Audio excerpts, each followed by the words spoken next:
life hack. Got something you need to do at a certain time every day, for example, take meds. Start giving your cat a treat right before you do it. You may have trouble remembering, but your cat absolutely will not.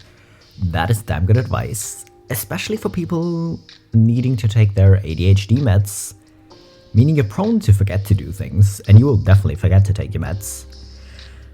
But your cat won't forget that they get a little treat. So honestly, if you have a cat and you need to remember your meds, start giving your cat a little treat before taking your meds, because then they will remind you. And maybe put like their treats they always get at that time with your meds, not with your meds, but like next to your meds, so you have like both containers for your meds and your cat's treats next to each other. That way you see your meds when you give your cat the treat.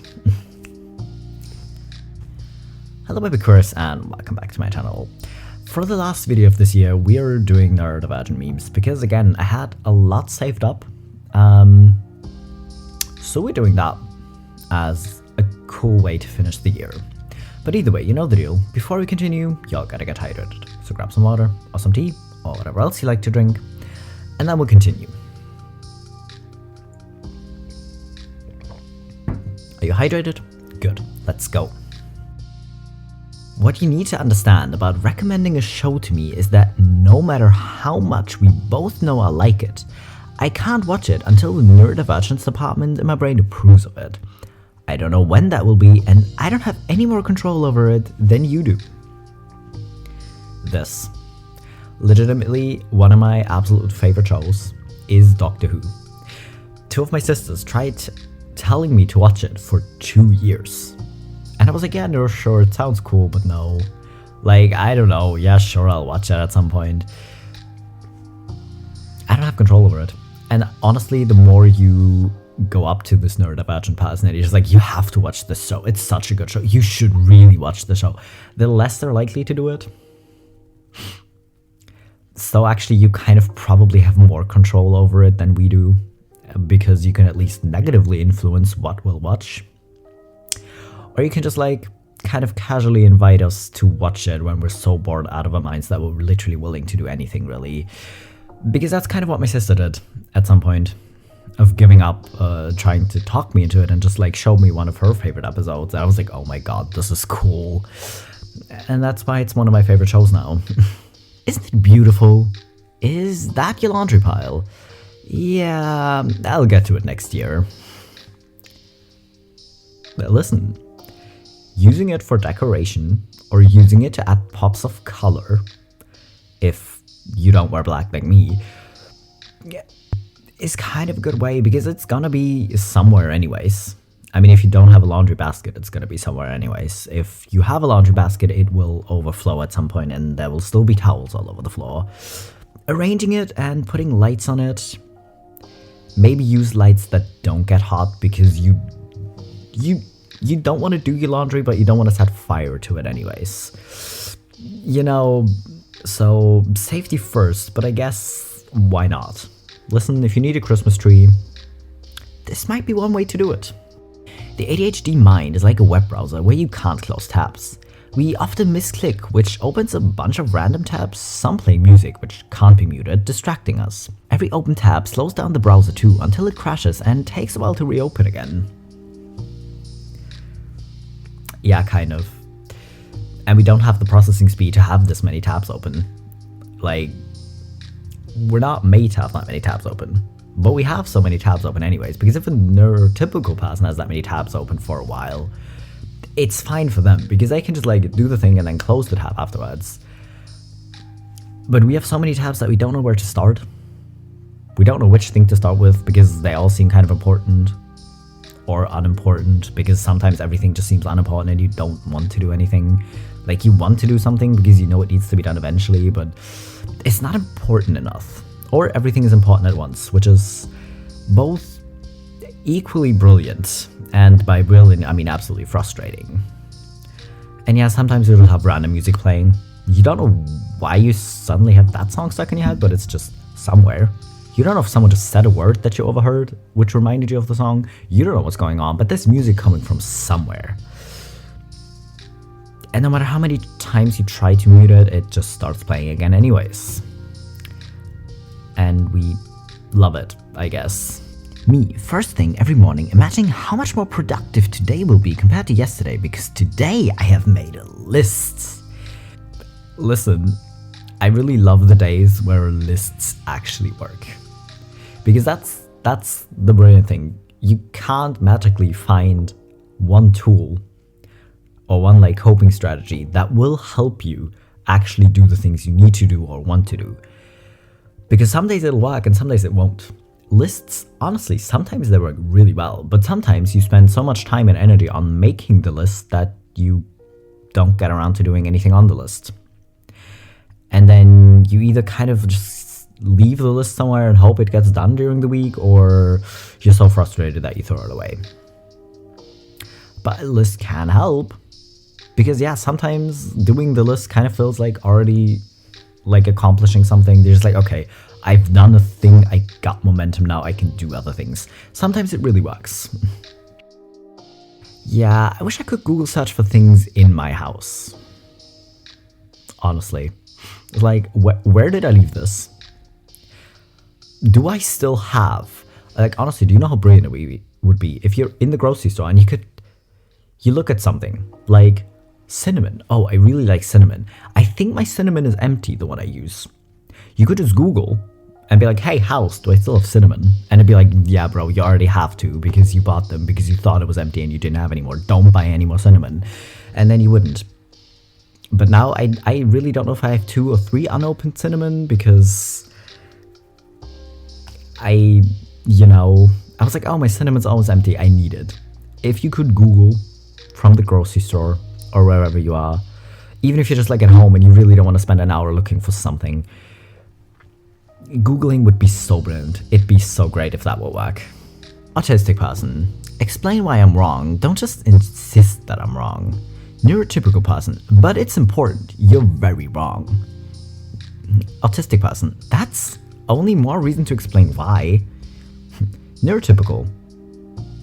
Everyone knows that is wrong. You asking why it's wrong is proof that you want to do something that is wrong, because asking means you want to pretend it's not wrong. Autistic person, looking at the imaginary fourth wall in search of a camera. Franz Kafka, is that you? Like, honestly, just... They think it's rude that we're asking because they think it's a... No, but I don't think it's wrong, so I'm asking why you think it's wrong. It's a... Okay, please explain your thought process, and not in a shady... Yeah, explain to me how you got to that conclusion. It's kind of literally just a question of... Why is that wrong? Like, help me explain, because honestly, just saying it is the way it is so unhelpful to autistic people. Because why is it the way it is? Why is it wrong? Why didn't you just say that in the first place? Like, if you're asking us to do something and then just like, yeah, no, but you did it wrong, just like, why weren't you more specific? If you say, hey, can you do this thing and please do it in this way? Like, can you sort these papers and please do it by date? Okay. But don't ask us or like go off on us for doing something wrong or saying something wrong or whatever. And don't explain, like, literally, why? Either be more specific upfront or don't think a question is rude. Or both. It's important to me that everyone understands that if you've got an autistic friend who periodically sends you pictures, videos, or whatever of your thing, because they know you're into it, they love you. Now, don't get me wrong, it may not necessarily be a romantic love. They might not want to run off to a little farm in Montana where you'll be married forever and raise little sheeps. But they definitely love you. And they're so happy when they spot a post about X and go, ooh, my friend likes X, I'll send it to them. Because they love you and they want you to be happy. Yeah, happiness is stored in the 3 AM Discord DM of a link to a Tumblr post of a cute raccoon. Yeah, but like, I don't get not doing this. Like, if you know I'm into a certain thing and you see a post about it, wouldn't you automatically send it to me like, hey, have you seen this? Because yeah, sometimes they'll be like, oh yeah, I've seen this, I love this post so much, or this picture, or this fact about like my special interest, I love it so much. But why wouldn't you just send it to them? Like, if you know your friend is into something, why wouldn't you? Like, doesn't everyone do this? This is what confuses me, but But yeah, definitely, like, because we never really know what our friends seen and whatnot. Because yeah, sometimes it will definitely be things you already know or already seen, but we kind of still assume they'll make you happy because seeing things about our special interests will make us happy. So, you know, yeah. Okay, cold water is pointy, hot water is round, and sparkling water is spicy. What? I really don't even know if it was a neurodivergent person who did this meme, who drew this comic, but I very much think it is, because honestly, yeah, I hate sparkling things. Like, sometimes it's okay, you know, but I would rather not. Especially with water. Like, sparkling water is such rubbish. Who decided it was a good idea? Really, who did? But yeah, and no, we will not elaborate further, but it kind of makes sense. Anybody else, maybe with ADHD, see something but not see it? Like, as I was closing the fridge, I saw the garlic and I was like, oh yeah, I have to put garlic in the stew. And when I reopened the fridge 10 seconds later, I had to search around for the garlic because I hadn't seen it. And just now, I'm at a craft store. I saw the word adhesive, but I didn't see it. So now I'm trying to find it again a literal 2 seconds after I saw it. Yeah, it's a mix of visual clutter and lack of object permanence. Your brain says you saw it, no need to show you again, and leaves you crying in the grocery store trying to find cheese. Me, please, I just want to finish dinner. My brain, you may witness the presence of garlic once. And you've already used your one seeing of the presence. Which is why I specifically hated when they rearranged the grocery store. Because grocery stores are already hell sensorized. It's way too bright, it's way too loud, there's way too many people usually. It's already annoying. We just want to go in, run through it, grab all the things we need very quickly, and then get out again. And you had the audacity to rearrange the grocery store, so now I don't know where anything is anymore, and I can't see it. I don't know where anything is. I'm just gonna have to spend more time there. I don't want that. And honestly, the whole, oh yeah, they rearrange it so you spend more time there to buy more because you see more, because you have to look around, is such rubbish. I mean, with neurotypical people, it might work because they're like, oh, I haven't seen this product before. Like, is it new? And just like maybe look around and actually, like, it might work, but not on autistic people. It's not gonna work. We're just gonna be frustrated. But anyways, yeah. And please don't ever rearrange my fridge. Like, if you come to visit, that would be the quickest way to never get invited to my place again, is just like rearrange my fridge or something. Because I wouldn't find anything anymore. Don't do it. Don't do it. It'd be so rude. ADHDers an hour after say they were on their way. Still dissociating on the bed, I see. Honestly, well, if you're ADHD, like if you're autistic and you have ADHD, maybe not, because then you're just like, okay, no, but I have to be on time. Then it might actually help, but sometimes if you just have ADHD, you'll probably end up like this. Oh well. When my ADHD brain prioritizes tasks and suddenly everything is priority number one, I will have 7 first priorities. But why? This is what I mean. Either everything is important, or at least too many things are important and need to be done now because you think they should be done now and you need to do them first, even though you don't actually probably need to do them first, but you need to do them first. Or nothing is important enough. And both are kind of rubbish. They're kind of rubbish. Yeah. This is what happens when more than one thing need to be done, or like a few things need to be done, but you don't know which order they need to be done in. Because yeah, sometimes, like especially like at work, it might be a little bit easier if there's like an outside influence. Okay, no, but this is most important right now. It maybe work. Like it might work, but it might also not work. Because sometimes you're just like, yeah, no, but in my head I made a plan for what is important today, and what you just said doesn't fit this plan, so it might clash, but it might work. But having 7 first priorities is kind of relatable, and I really wish it wasn't. A fun ADHD thing to do is reflexively repeat noises or words you hear around you, either weirdly to yourself or weirdly directly to other people, or in a fun way and not a weird way to your cats. Yeah, it's called echolalia, and it's also an autism thing too. Well, I simply call it vibing. But yeah, I know some people see it as like making fun of you if I just like repeat something you just said. Because especially if someone's like whining about something, just like, oh, my coffee's too hot. And I like repeat it to myself in the exact same tone. I'm really not making fun of you. My brain made me do it. I'm sorry. I'm literally not making fun of you. It just seemed like a fun thing to say, so I repeated it. It seemed like it would feel good in my mouth. I'm sorry. I really am. I'm not trying to make fun of you, but I guess for neurodivergent people, it is simply called vibing. Like, it's not what it's officially called, but it kind of is just vibing. Yeah, I admire people who can multitask because I struggle to just task.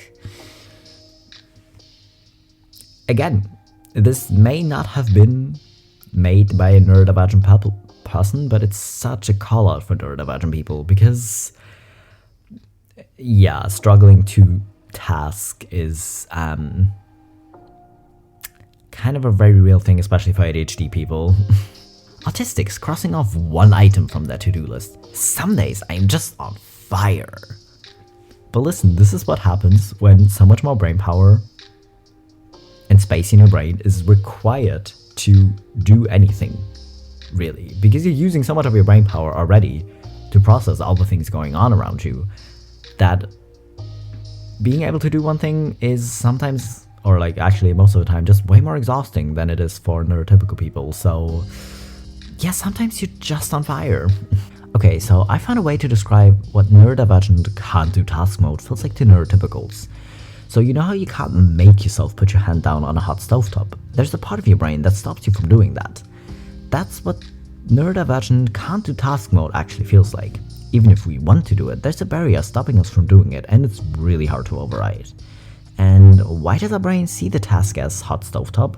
Because when neurotypicals finish a task, they get serotonin, but we don't get that satisfaction after completing a task. A neurotypical wouldn't get serotonin from putting the hand on a hot stovetop, it would just hurt.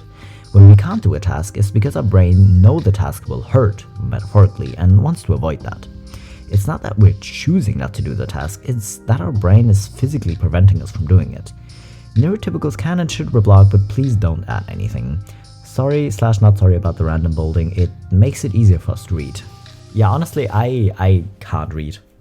I don't know how often it is, because usually if I stumble too much on my words, I will just like redo me reading the meme or the story. But it does actually make it very, very much easier to read. So thank you for that. And yeah, kind of. People have brought this up before, but I felt like I should include it again. Because yeah, honestly, it's so weird. Like, it doesn't necessarily hurt, but it requires so much effort to overwrite this. This is what I mean. Like, sometimes you have momentum, and then it's like easier to do the things. And then when someone breaks the momentum, it's so completely gone that you're just so annoyed. If you see a neurodivergent person and they're just doing things, don't interrupt them. If you're neurotypical specifically, don't interrupt them with, hey, can you also do this thing today? Or hey, could you help me with? Because honestly, no. Don't do it. Don't do it. Just don't. So yeah, that's my addition to it, I guess. He doesn't look autistic. My apologies. Luke, would you mind doing an autism for the lady, please? To everyone's horror, Luke then proceeded to name every train ever built. I feel like every autistic person that gets told, oh, but you don't look autistic, should just start going on a long-ass ramble about their special interest. Because I know a lot of us could probably end up talking for an hour. And if the other person tries to leave, just like trailing behind them and keeping talking of like naming every train ever built, or naming all the butterflies and what's cool about these butterflies, or what's special about these type of butterflies and how many differences there are. Honestly, do it. Do it, please. It'd be so funny. Yes, I am autistic. A few of my common moods include, I can feel all my teeth and I hate it. Random body shutdown. Refuses to leave overwhelming environment and has a huge meltdown right after. What words? Do not put the lights on. No lights. Loading screen. Am I hungry? Is this hunger? Are you okay? Yeah, is actually not okay, but hasn't noticed yet. Do not touch me. Consumed by the spicy interests. Can I go back to my home planet? Y'all are weird. You put it quite well. Because honestly, is it just me? But just like noticing emotions or trying to put words to emotions doesn't work. Like, you can't just look at emotions like, okay, yeah, no, this is anger, this is joy, this is sadness. Because yeah, sometimes it is just these things, but a lot of times it just feels way more complicated. You know? So these are actually very common. Yeah. I feel like we could add so many more, but the list would be longer than this video is going to be. Inside of you, there are two wolves. One thinks you're a genius, and one thinks you're a total idiot.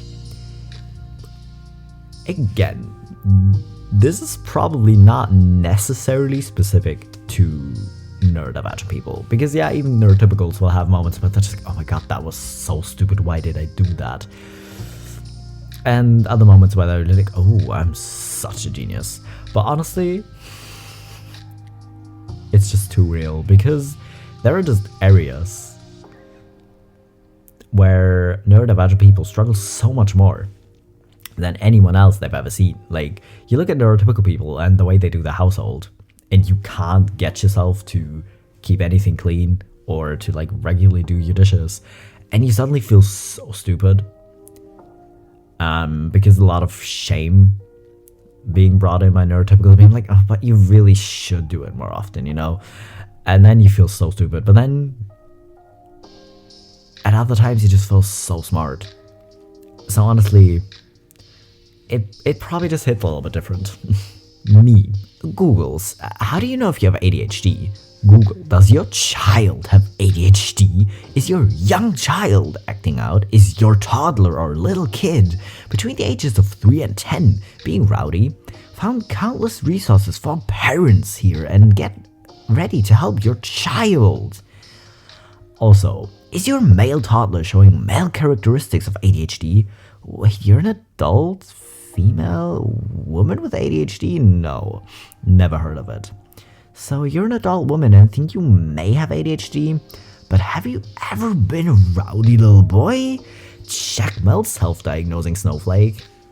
This is why it's tricky, and this is why I really love, especially like neurodivergent women, putting out their content on like TikTok or Instagram or wherever it is, because generally, no matter their gender, having that kind of first-hand or hearing that first-hand experience of ADHD or autism from these people is a lot more relatable probably, and kind of helpful if you're trying to figure out, than reading like the diagnostic criteria, which is just, it's so flat and it always sounds so demeaning in a way.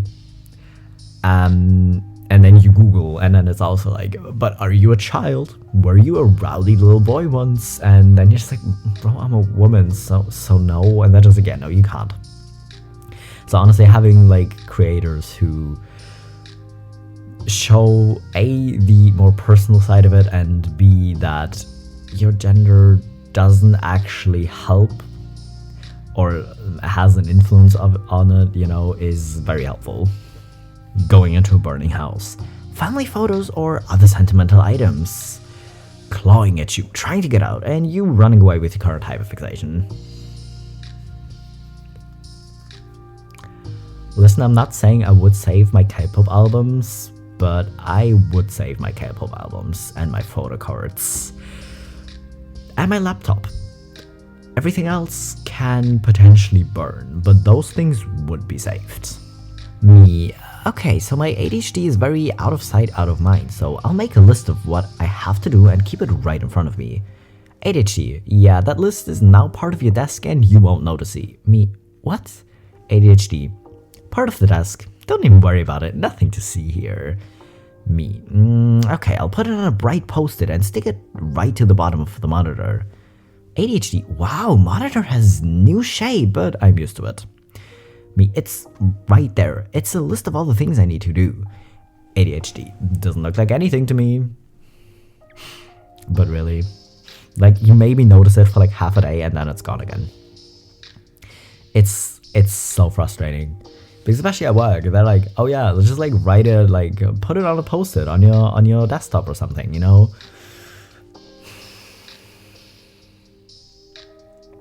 Yeah, if I have something I need to remember for like half a day, maybe, sure, helpful, yeah, but if I have to remember something for longer,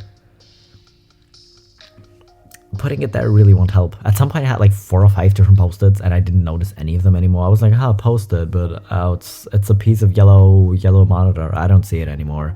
Like, I saw it, but I didn't see it. Like, I knew it was there, like I could kind of see it because it was yellow, but I didn't like... I saw it, but I didn't see it, you know? Imagine someone without allergies injecting themselves with an EpiPen and then saying, I find that this didn't help me, therefore EpiPens are not helpful to people with allergies. This is basically the argument neurotypicals are making when they say fidgets don't actually help neurodivergent people or people with mental illness because they're distracting or don't relieve stress, or whatever their argument may be. People with 20/20 vision. Puts on my glasses. Whoa, how do you even see with these? Me, I'm nearsighted? Them. Yeah, but if I already have good vision, shouldn't these just make me see even better? That's not how this works. That's not how any of this works. Thing to help disabled people exists. But it doesn't help me. That's literally so stupid, because if you do it with glasses, of course they know it's not gonna help them see even better, because they already see very well, so putting on glasses is obviously just gonna make it worse. And the blinder you are, the worse it's gonna be to someone else, by the way. Because I definitely need glasses, but when I put on my girlfriend's glasses, I'm not gonna be able to see. It's so blurry. Like, if I focus really hard, I can kind of see, but it's so blurry. But I'm obviously not gonna assume that they don't help her, because we all know that's why glasses exist. And we accept that. But then suddenly you were like, okay, no, but it doesn't help my brain. And obviously everyone's brain works the same. Is that the thought process, that they think that their brain works the same way as everyone else's? Because that's kind of the fundamental point of being neurodivergent, is that your brain doesn't work the same way. So yeah, even neurotypical people stim and do stims to help regulate their brain, but they usually only need it when they're like super nervous about something.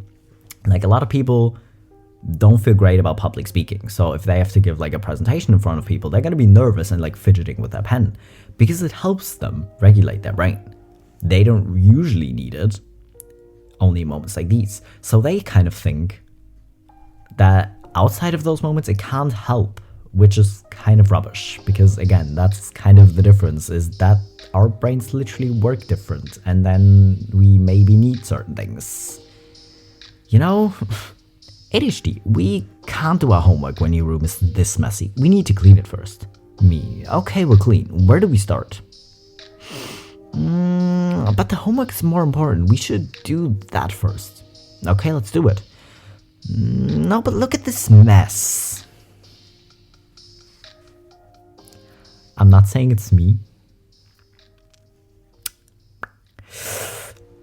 but I'm also not saying it isn't, because yeah, listen, this is what I mean. Sometimes everything seems important, and then you notice more things that may be important, because then if you start hiding up because you're just trying to ignore your brain screaming that your homework is also probably more important, and you just kind of start hiding up a few things, you know. But then you go into the kitchen to take something into the trash or something, and then you see other things, and then it's a whole mess, okay? Oh wow, cool site. I'm gonna go bookmark it. Here you go, little bookmark, into the folder with you. Welcome to the folder of the Forsaken. Yeah, I'm not gonna count how many bookmarks I have, because I have different folders with different bookmarks, and I actually at some point deleted a bunch of bookmarks because it was getting too many, but it's still probably entirely too many. In other news, I only have about 8 tabs open. It used to be more as well. And to finish off, some more ADHD horrors. I don't actually know if I included their first ADHD horrors. I probably didn't. So if you think something is missing from this list, it might have been on the first one. But either way, if you don't know this page, I included the page name. They do a lot of fun comics about ADHD. You know, so let's check out some ADHD horrors. ADHD tags like expired food, missed deadlines, late bills, subscriptions we don't use. Yeah. The whole, oh yeah, just cancel all the subscriptions you don't use. Yeah, but sometimes you do use them.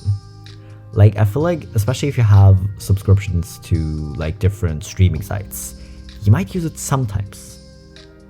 And you maybe forget that you wanted to cancel it, and then you miss the deadline to cancel it again. Yeah, expiring food, literally just also plants, because sometimes you just forget to water your plants and then they die, but you like having plants around, so you have to buy new plants, you know, stuff like that. Doom scrolling, just wasting the day away.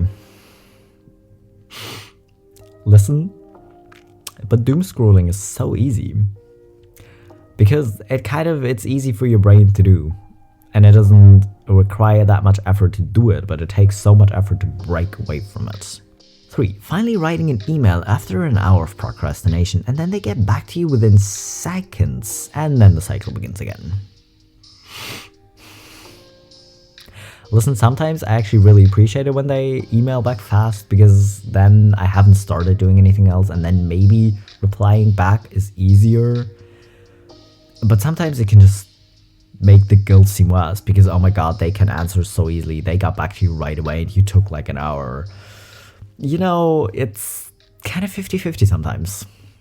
Filling out forms, especially if you look at the form and you already know it's more than one page. If it's one page, it might seem okay, but if you have like 3 pages or more, it's gonna seem so frustrating. That daunting pile of clutter. And by the way, putting it in cupboards doesn't necessarily help, because usually out of sight, out of mind works. But in that case, your brain remembers because it's trying to be an asshole, and it's like, hey, if you put all your clutter in there, you should really sort it at some point. Or you leave it at somewhere out in the open. It's literally, it doesn't really matter, but it's everywhere. And then you don't even want to see how big my, oh yeah, letters and stuff I still need to sort, and like paperwork I need to sort is, because it's too big, actually. What are your ADHD horrors? See, they even asked if there are more, because if you have ADHD, you will probably have more. So that was all the memes and stories and horrors I have, because if you are neurodivergent, you might as well suffer together with the rest of us, I guess, and kind of feel called out together with the rest of us. Which is kind of precisely why I do these videos, so I don't feel called out alone. Because I see these posts or these memes, I'm just like, I gotta share these so I don't suffer alone. Anyways, I hope you enjoyed these memes. I hope you feel called out as well. And I hope you're hydrated. If not, maybe consider drinking something now. And yeah, I don't really know if you have plans for New Year's or not. I actually really don't. But I still hope you have kind of a nice, relaxed New Year's Eve, and I'll see you next year, I guess.